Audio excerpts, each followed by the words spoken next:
বাচ্চা জন্মের পরে কিছু ভুল কাজ আমাদের দেশের মানুষ করে থাকে। শুদ্ধ কিছু কাজ আছে এবং ভুল কিছু কাজ আমাদের দেশে প্রচলিত আছে বাচ্চা জন্মের পরে, যে কাজগুলোর কারণে পরবর্তীতে এই বাচ্চার উপরে ইফেক্ট পড়ে। আমাদের দেশের মানুষ জেনে হোক না জেনে হোক এই কাজগুলো করে ফেলে। আচ্ছা, আপনার করণীয় কি? বাচ্চা যখন আল্লাহ সুবহানাহু ওয়া তাআলা আপনাকে দিচ্ছেন, এই বাচ্চা ইয়াহাবুল লিমান ইয়াশা ওয়া ইনাসা ওয়া ইয়াহাবুল লিমান ইয়াশা যুকুর আও ইযাওয়িজুহুম যুকরানা ওয়া ইনাসা। এই পৃথিবীর বুকে আল্লাহ সুবহানাহু ওয়া তাআলা কাউকে ছেলে দেন, কাউকে মেয়ে দেন, কাউকে ছেলেও দেন না, মেয়েও দেন না, বন্ধা করে রেখে দেন। সে মানুষটা বাচ্চার কদর বোঝে না, যে মানুষটা বাচ্চা কাচ্চা বারবার পেয়েছে, চায় না অথবা পেয়ে গেছে, সে মানুষটা কিন্তু বাচ্চার কদর করতে পারে না। কিন্তু ওই মানুষটা, যে মানুষটা 20 বছর 22 বছর 80 বছর ইব্রাহিম আলাইহিস সালাতু ওয়াস সালামের মতো 82 বছর আল্লাহর কাছে কান্নাকাটি করেছে যে আল্লাহ একটা বাচ্চা চাই, তো যখন কান্নাকাটির পরে 12-14 বছর পরে কেউ বাচ্চা পায়, তখন ওই বাচ্চার কদর হয় অন্যরকম, আল্লাহর শুকরিয়াটাও হয় অন্যরকম। ইব্রাহিম আলাইহিস সালাতু ওয়াস সালামকে আল্লাহ সুবহানাহু ওয়া তাআলা যখন এই মেসেজ দিলেন, এই সুসংবাদ দিলেন, কিসের?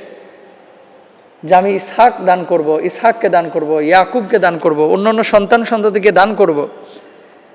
ইব্রাহিম আলাইহিস সালাতু ওয়াস সালামকে আল্লাহ সুবহানাহু ওয়া তাআলা যখন ইসমাইলের সুসংবাদ দিয়েছেন, সন্তানের সুসংবাদ পেয়ে হযরত ইব্রাহিম আলাইহিস সালাতু ওয়াস সালাম মুচকি হাসি দিয়েছিলেন এবং তার স্ত্রীও মুচকি হাসি দিয়েছিলেন।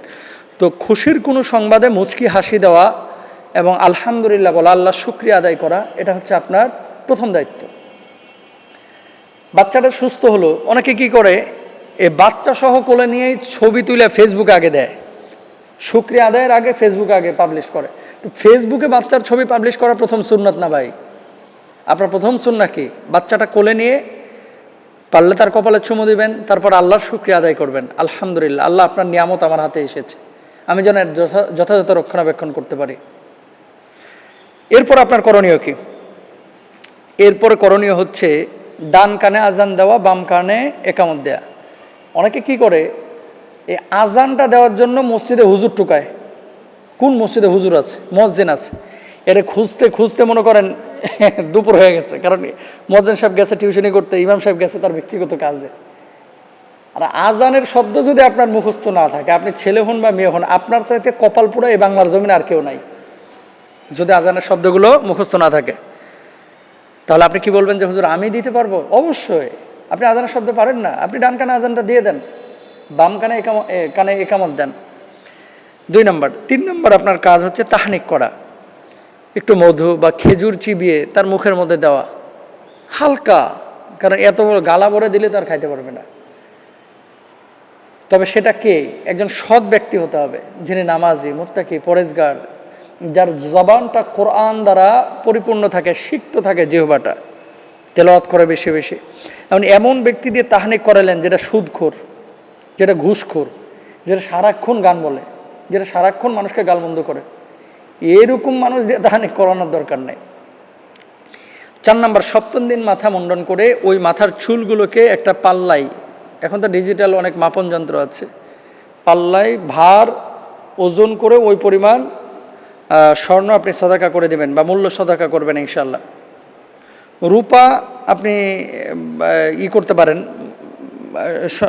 মানে তুলনা করতে পারেন এটার সাথে, যে পরিমাণ চুল হয়েছে রৌপ্য মূল্যও দিতে পারেন। তবে আমরা স্বর্ণকে সাজেস্ট করি, রূপার দাম যেহেতু একেবারে পড়ে গেছে, এই জন্য সোনার কথা বলি। 5 নম্বর হচ্ছে আকিকা করা, সপ্তম দিনেই, যেদিন জন্ম নিয়েছে ঠিক সেদিন থেকে সপ্তম দিনে আকিকা করা। অনেক মানুষের সামর্থ্য আছে কিন্তু এটা করে না ভাই, বিশ্বাস করেন। জন্মদিনে 2 লাখ টাকা খরচ করে কিন্তু বাচ্চার আকিকা এখনো করে নাই। এর চাইতে বড় জালেম আল্লাহর জমিনে নাই। কেন?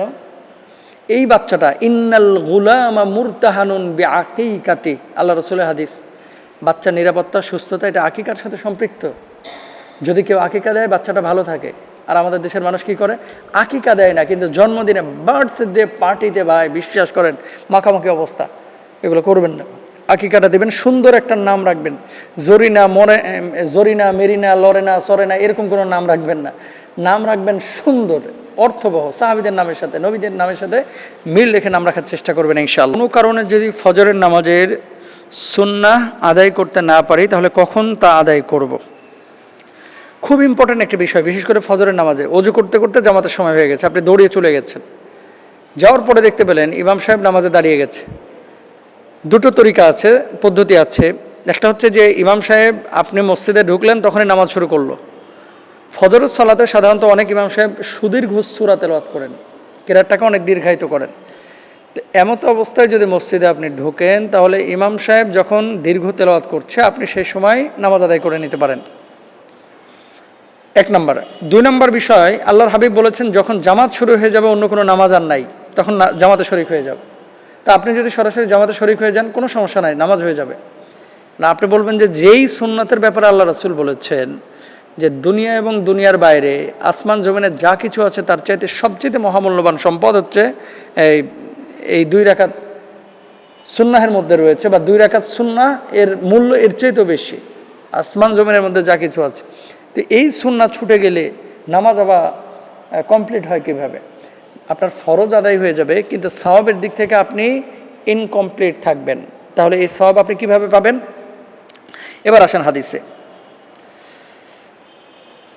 আল্লাহর হাবিব সাল্লাল্লাহু আলাইহি ওয়াসাল্লাম ইরশাদ করেছেন, যে ব্যক্তি ফজরের সুন্নাত আদায় করতে পারেনি সে যেন সূর্যোদয়ের পরে আদায় করে নেয়।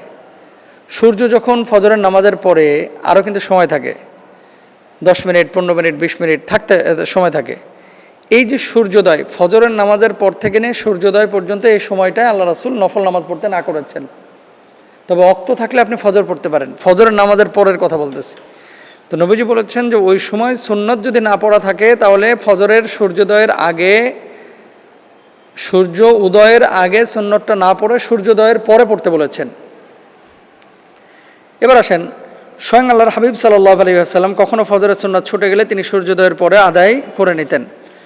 আবু হুরায়রা রাদিয়াল্লাহু তাআলা আনহু থেকে বর্ণিত, একবার রাসূল আকরাম সাল্লাল্লাহু আলাইহি ওয়াসাল্লাম ফজরের 2 রাকাত সুন্নাত ঘুমের কারণে পড়তে পারেননি, তিনি তা সূর্যোদয়ের পরে আদায় করে নিয়েছেন। কি বোঝা গেল এখান থেকে? যে ঘুমের কারণে আদায় করতে পারেন নাই, সূর্যোদয়ের পরে তিনি আদায় করে নিয়েছেন।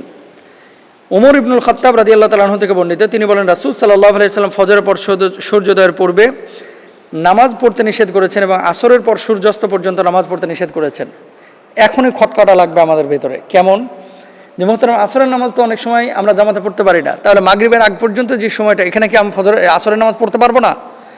হ্যাঁ, যদি আসরের ফরজ নামাজ আপনি না পড়তে পারেন তাহলে আপনি এই হারাম বা নিষিদ্ধ ওয়াক্তের আগে, নিষিদ্ধ ওয়াক্ত মানে সূর্য অস্তমিত হওয়ার সময়, যখন সূর্য ডুবে তখন নামাজ পড়া হারাম, আপনার জন্য জায়েজ নাই। ওই সময়ের আগ মুহূর্ত পর্যন্ত আপনার জন্য অপশন আছে, আপনি ফরজ নামাজ আদায় করতে পারবেন। এখন আপনি বলতে পারেন যে আমি আসরের নামাজ জামাতে আদায় করেছি, এরপরে মসজিদে বসে আছি, সেই সময় আমি নামাজ আদায় করতে পারবো কিনা? না, সেই সময় আপনি সুন্নাহ এবং নফল নামাজগুলো পড়বেন না, এটা নবীজি নিষেধ করেছেন। তিরমিজি শরীফের হাদিস। তাহলে আমরা কি পেলাম? নাফি রহমতুল্লাহ আলাইহি বলছেন, আব্দুল্লাহ ইবনে ওমর রাদিয়াল্লাহু তাআলা আনহু মসজিদে প্রবেশ করে দেখেন জামাত শুরু হয়ে গেছে, তিনি ফজরের সুন্নাত না পড়ে জামাতে শরীক হয়ে গেলেন। নামাজ শেষে তিনি মসজিদে বসে অপেক্ষা করতে থাকেন, অথবা সূর্যোদয় হয়ে গেলে তিনি বাকি 2 রাকাত সুন্নাত নামাজ আদায় করেছেন। ফজরের নামাজটা আমাদের জন্য, বিশেষ করে মুমিনদের জন্য অনেক সহজ, মুনাফিকের জন্য অনেক কঠিন। এই বাংলাদেশে মনে করেন 20 কোটি মানুষের মধ্যে আপনি খেয়াল করে দেখেন, না হলে 15 কোটি মানুষ ফজরের নামাজ ঠিকমতো আদায় করে না। 5 কোটি মানুষ পাবেন যে নিয়মিত ফজরের নামাজ আদায় করে, বা এর চাইতে কম। আর কিছু মানুষ পাবেন, হয়তো বা 3-4 কোটি মানুষ পাবেন যারা নিয়মিত আদায় করে না, যেদিন জাগে সেদিন পড়ে, যেদিন জাগে না সেদিন পড়ে না। আর কিছু আল্লাহর ওলি পাবেন, এরা পুরো নিয়ম বানায় ফেলাইছে যে অফিস যাওয়ার আগে গোসলটা করিয়া বউ ওইদিকে পরোটা ভাজতে থাকবে, ডিম ভাজতে থাকবে, আর এদিকে 2টা সিজদা দিয়ে ও 2 রাকাত শেষ করে ফেলাবে। এরকম কিছু লোক আছে। তো আপনি যে কাজটা করতেছেন সম্পূর্ণ হারাম। বি কেয়ারফুল, আল্লাহর আদালতে কিন্তু দাঁড়াতে হবে। নবীজি সাল্লাল্লাহু আলাইহি ওয়াসাল্লাম বলেছেন, কেউ যদি এশার এবং ফজরের সালাতটা জামাতে আদায় করে, সারা রাত্র সে যদি ঘুমায়ও, আল্লাহ সুবহানাহু ওয়া তাআলা পুরো ঘুমের সময়টাকে নফল নামাজের সওয়াব হিসেবে লিখে দেবেন। সুবহানাল্লাহ। সুতরাং আমরা চেষ্টা করবো ইনশাআল্লাহ ফজর তরক না করতে।